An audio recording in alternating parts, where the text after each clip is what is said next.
que algumas pessoas não se sentem bem treinando em jejum e como que funciona essa adaptação metabólica aí, né? Por que que eu me sinto tonta, Dayana? Por que que eu tenho um pouco de ânsia de vômito, dor de cabeça? É péssimo quando eu treino em jejum. Então, quando acaba o estoque de glicogênio lá, o corpo tem que pegar lá no tecido adiposo gordura e transformar em glicose, que esse processo chama gliconeogênese, que é a fonte de energia do corpo. Esse processo produz corpos cetônicos. Corpos cetônicos em excesso para uma pessoa que não está acostumada a fazer jejum, ela janta lá pelas 8, 9 da noite.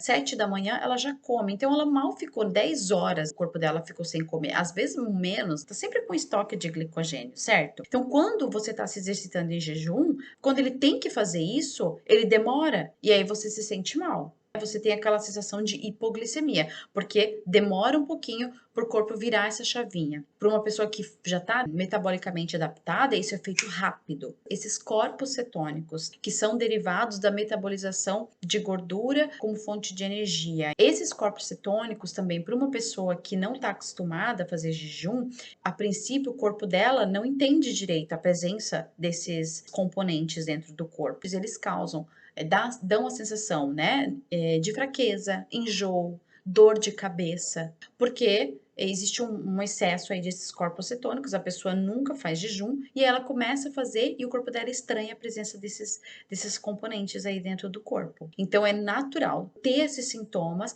com a presença de corpos cetônicos ou também pela demora na ativação da oxidação de gordura dentro do seu corpo. Quanto tempo que demora para essa adaptação? Geralmente 2 semanas. Se você faz isso aí de pelo menos 2, 3 vezes por semana, o jejum intermitente, o seu corpo ele adapta em questão de semanas, muito rápido, às vezes até menos. Depende muito de pessoa para pessoa.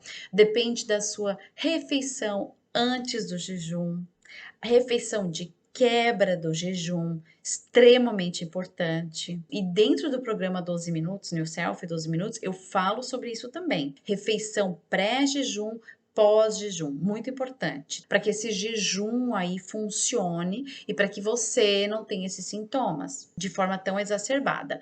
Claro que isso que eu tô falando, eu tô considerando uma pessoa que ela não tem nenhuma condição específica, nenhuma doença específica. Então, por exemplo, uma pessoa que tem diabetes tipo 1, ela tem uma doença no pâncreas ou ela tem uma doença renal e o jejum intermitente não funciona.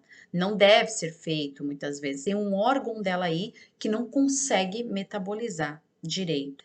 Os corpos cetônicos, a questão da insulina, que são primordiais durante o metabolismo energético. Então, sempre pergunte para o nutricionista ou para o seu médico especialista sobre a questão do jejum intermitente, se você pode ou não fazer, principalmente nessas condições que eu mencionei aqui.